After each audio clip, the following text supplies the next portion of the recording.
Bonjour, bienvenue sur Je suis né 3 fois, osons la guérison. Nous sommes avec Roger Torgue, qui est géobiologue. Bonjour Roger. Bonjour Soraya. Et là, j'aimerais vraiment que tu nous expliques. Donc nous avons la chance d'avoir avec nous, hors champ de la caméra, une dame qui est arrivée, qui a mal quelque part dans son corps, qui s'appelle Elisabeth. Et je vais demander à Roger de nous expliquer par rapport à la santé, l'état de santé, la maladie, le bien-être, la difficulté, la souffrance, comment ça peut se calculer de manière... voilà, et comment nous pouvons aussi nous situer par rapport à tout ça. Est-ce que tu peux nous en dire plus? Qu'est-ce que c'est un taux vibratoire finalement, santé, maladie? Alors, presque toutes les personnes sur la planète avec un minimum de formation, d'information, sont capables de traduire leur perception de leur corps par rapport à d'autres personnes, sont capables de le traduire avec des mots. Mais nous pouvons associer une mesure ou un mesurage à un raisonnement ou une impression. Alors, dans tous les domaines, il y a quelqu'un qui invente une unité de mesure. Le mètre, le kilo, le volt, et ainsi de suite.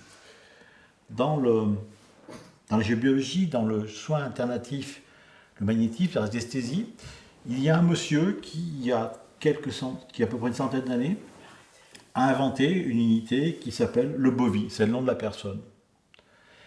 Et c'est ce qui fait en partie référence dans le milieu dans lequel nous sommes. Donc il y a des échelles qui vont de 0 à 120 000 bovies, 0 étant le plus bas peut-être, et 120 étant sur cette échelle-là le plus haut. Et, Elle a du vécu cette échelle. oui, il n'y a pas très longtemps, j'ai pas eu le temps de changer, j'ai fait tomber un bout d'encens dessus et je n'ai pas eu le temps malheureusement de vous présenter une échelle toute neuve, mais elle a du vécu. Elle a de l'expérience, voilà, elle mesure juste celle-là. Allez.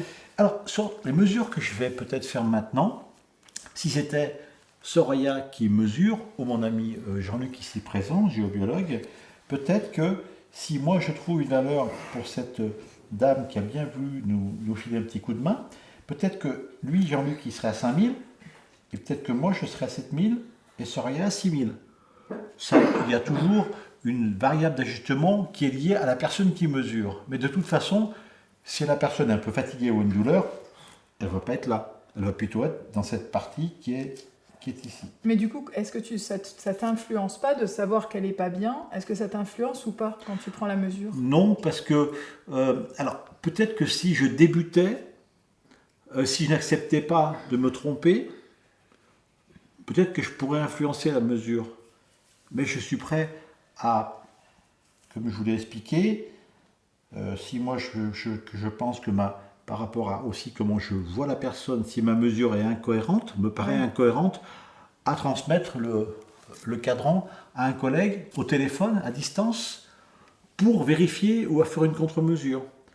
Ou alors passer par une autre technique pour voir ce qui se passe en pourcentage. Je pourrais aussi travailler avec une notion de pourcentage sur son potentiel. Ok. Voilà. Donc il y a plusieurs mesures pour éviter de se laisser influencer.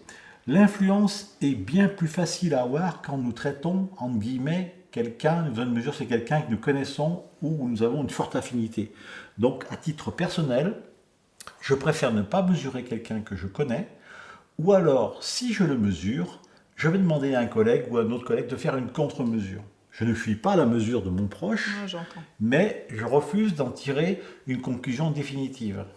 Voilà un petit peu comment je le vois. Alors,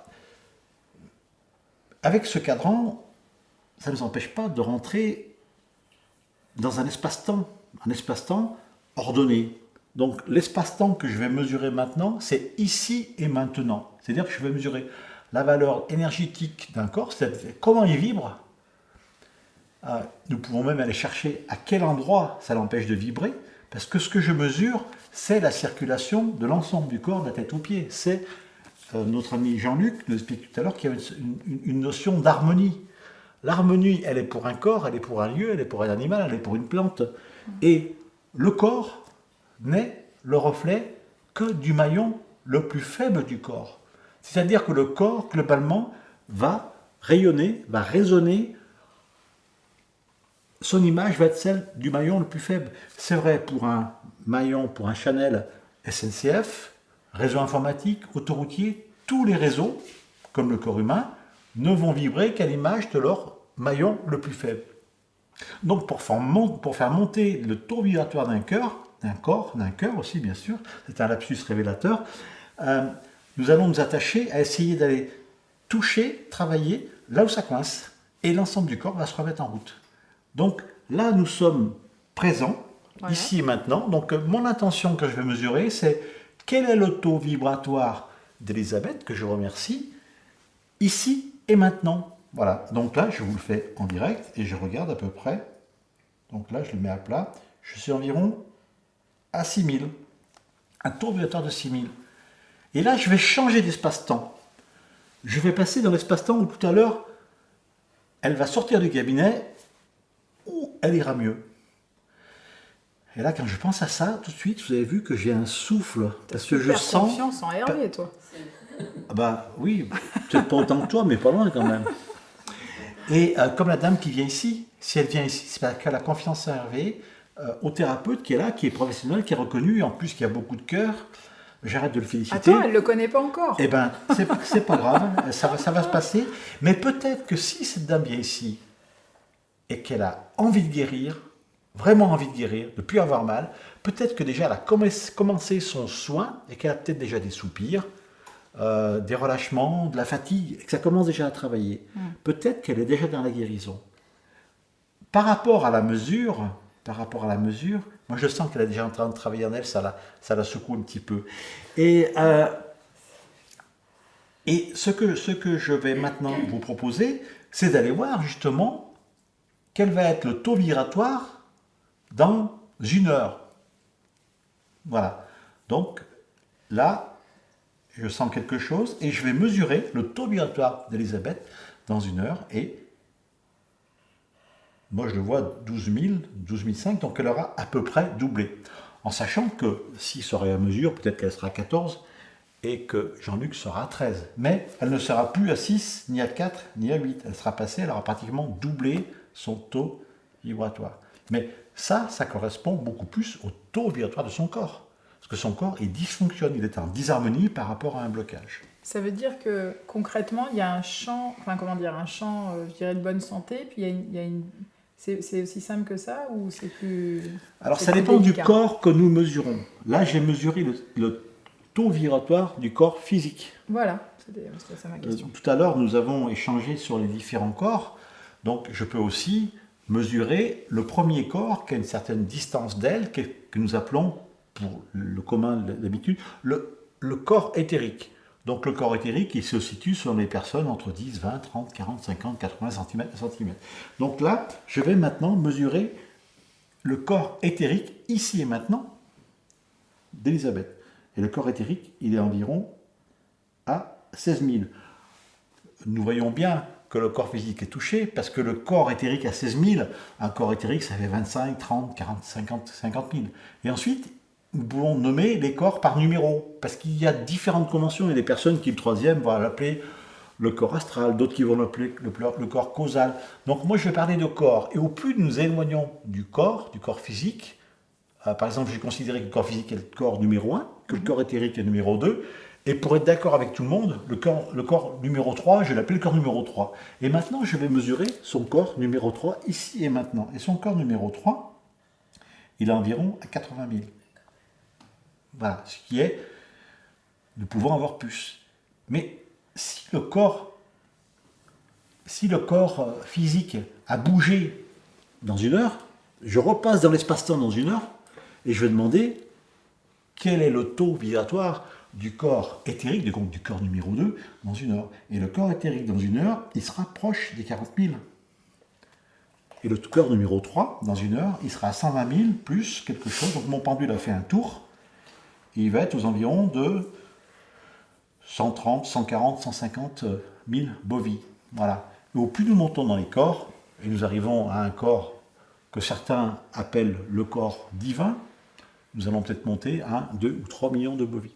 Mais alors finalement, même si je sais mesurer et que j'apprends à mesurer et que je mesure, à quoi ça peut me servir? Avoir à faire une estimation, parce qu'un géobiologue ne fait pas de diagnostic, il n'en a pas le droit, il n'est pas médecin, mais avoir un ordre d'idée sur ce qui se passe et sur quel corps il faut intervenir. Okay. Et ensuite, pour un géobiologue, il va vérifier son travail. Donc, il fait des mesures avant et il les fait après. Quand je travaille, j'aime bien qu'un de mes collègues vérifie, fasse des contre-mesures sur le travail que j'ai effectué. Donc, le mesurage ou la mesure est un outil indispensable aux géobiologues comme magnétiseurs, comme radiesthésistes, pour faire un état des lieux de la situation qu'il a gérée, que ce soit sur la terre, sur une maison, sur une personne, sur un animal, sur une plante, associé à un raisonnement, à un ressenti, une mesure, un mesurage, et ensuite traiter ce qu'il a à faire, ou le faire traiter par des collègues s'il ne sait pas tout faire, et ensuite caler, vérifier, étalonner le travail qui a été fait, et éventuellement recommencer le lendemain s'il n'a pas pu faire tout le même jour, parce que la personne ne pouvait pas supporter l'ensemble de la séance. Il y a plusieurs personnes qui me disaient ça m'intéresse de savoir mesurer pour des humains, j'allais dire, ou des animaux, des plantes, mais est-ce que je peux le faire pour un bâtiment? Est-ce qu'un lieu sacré, est-ce que je peux voir vraiment une différence nette entre une maison lambda et un lieu qui a été travaillé, honoré depuis des années? Est-ce que tu vois vraiment la différence sur ton cadran? Oui, puis peut-être que ce cadran qui va de 0 à 120 000 n'est pas limité. suffisant pour travailler sur les lieux sacrés. Étant passionné de lieux sacrés, il y a des cadrans qui montent à 10 ou 20 ou 100 fois plus que cela. Par contre, je ne suis pas sûr que toutes les maisons ont un taux qui soit très bas. Il est possible que votre maison, sur laquelle vous travaillez beaucoup, où il y a beaucoup d'amour, beaucoup de cœur, il y a beaucoup d'empathie, vous occupez des personnes qui viennent vous voir, donc ça veut dire que vous avez travaillé sur vous, donc automatiquement, vous et votre énergie, vos méditations, vos pratiques, vos amis, les conférences que vous faites ici, sur les bols, les pratiques que vous avez, dans la maison par elle-même, font monter votre maison. Bah même la cabane, c'était rigolo, parce que quelqu'un est venu faire un jeûne et dormir quelques jours comme ça, très simplement. Et elle m'a dit, c'était étonnant, j'ai vraiment senti, elle m'a décrit ce qu'elle avait senti, et en fait, quelques mois auparavant, il y a quelqu'un qui a médité dans cette cabane de manière très particulière, et en fait, elle a décrit c'était vraiment chouette, quoi, de voir que vraiment, il y a une imprégnation aussi positive. Nous pouvons faire lieux, monter quoi. totalement, en fonction de l'habitude et des pratiques des personnes qui sont dedans, elles peuvent faire monter énergétiquement le lieu. Alors, nous pouvons prendre la maison en tant que maison sans prendre l'environnement autour qui est de la parcelle, mais nous pouvons prendre aussi la proximité et naturellement le lieu qui est derrière, qui commence à être un lieu sacré et un lieu énergétique assez élevé, a une influence sur la maison. Donc ce lieu est de plus en plus haut. Donc cette maison commence à être un lieu énergétique qui vibre beaucoup, que nous ne pouvons pas comparer avec une maison qui est à 200 ou 300 mètres d'ici. Mais, par exemple, quand un lama ou un Dalai Lama vient sur un site en Haute-Savoie, ou quand il vient vers Tain ou Tournon, faire une visite dans un lieu sacré où il forme des moines tibétains ou des adeptes, la présence du lama peut se ressentir énergétiquement à plusieurs kilomètres. C'est-à-dire que en travaillant, je reviens ici, en travaillant ici, il est possible que l'énergie qui était concentrée sur cette maison, tout doucement grandisse, s'étoffe de plus en plus, et que dans le voisinage, bon, je sais très bien que ce n'est pas le cas ici, mais il pourrait y avoir un voisin qui lui est plutôt négatif tout le temps, ou voilà, qui décide de vendre sa maison. Et je ne fais aucun parallèle avec un fait ayant, pour exister, je ne suis pas au courant du voisinage au sens large, mais ça peut se faire, voire même jusqu'à plusieurs centaines de mètres pour un haut lieu énergétique. Il y a des personnes qui ne supportent pas l'énergie d'un haut lieu énergétique, ou il y a des personnes qui, quand par exemple, ils vont monter des escaliers d'un temple ou d'un hôtel et qu'ils n'ont pas vraiment le droit, ça peut aussi les fatiguer. Là, je ne fais aucune relation avec une situation qui a été vécue par quiconque. En tout cas, merci beaucoup. Merci merci à tes outils. Donc c'était un pendule et un cadran, je peux dire ça comme ça. Oui, alors ça, Nous allons revenir dessus. Un pendule et un cadran. Merci beaucoup Roger Torgue. Merci Elisabeth. Merci. J'espère que tu vibreras plus haut tout à l'heure après ton soin dans les mains d'Hervé. Et je vous dis à bientôt sur Je suis né 3 fois, osons la guérison, osons vibrer haut. Alors Roger nous a parlé beaucoup de mesures, pourtant Saint-Augustin nous dit la mesure de l'amour c'est d'aimer sans mesure. Peut-être qu'il n'était pas géobiologue. il n'a pas dit sans des mesures. Non, il n'a pas dit avec des mesures. Mais Saint-Augustin, je ne suis pas sûr que je sois un adepte de tout ce qu'il a dit. C'est pas faux. À bientôt sur Je suis né 3 fois.